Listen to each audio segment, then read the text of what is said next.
Hey everybody, it's Tony and Sage. Happy Valentine's Day, everybody. Listen, we just want to reach out this week and remind you what you already know, and that is no matter how stressful your life can be, whether it be the economy or kids or your business, ultimately what makes you feel alive is love. Love and passion together.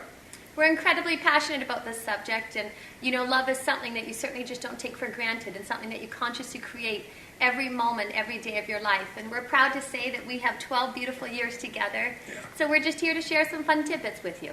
So it's actually our 12th anniversary, and one of the things that we found is we meet couples, and very often people say, you guys seem like, you're newlyweds, or they'll ask us, did you guys just get married, which we're really proud of after 12 years. Mm-hmm.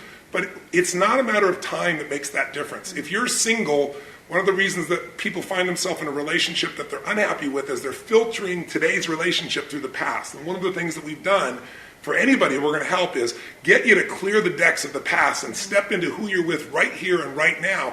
That can start to create a difference. Because in the beginning of a relationship, what were you willing to do for that person? Anything, right? Anything, whatever it takes.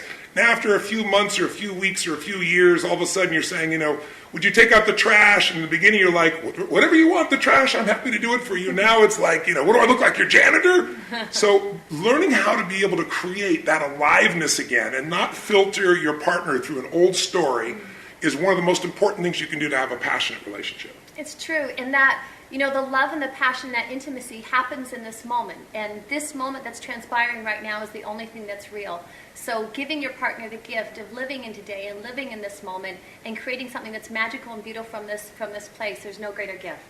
I also think that if you think about it in the very beginning of a relationship, the very things you're most attracted to, very often when the relationship goes bad, you reject the things that you loved. In the beginning, you may have been very, enticed by this person because they seem very mysterious and quiet, and now you're pissed off that they're quiet all the time. Or in the beginning, you thought, wow, I love them because they had so much energy and passion. They just took over the room, and now you're like, why do they have to talk all the damn time? Don't they ever shut up? But one of the things that happens in relationships is if we don't realize that what we're attracted to in the other person that we think is so different than us is just another part of ourselves that we're not actively utilizing. And if you don't use your partner to trigger that awakening inside yourself, eventually you resent them because you resent that a part of yourself is being shut down.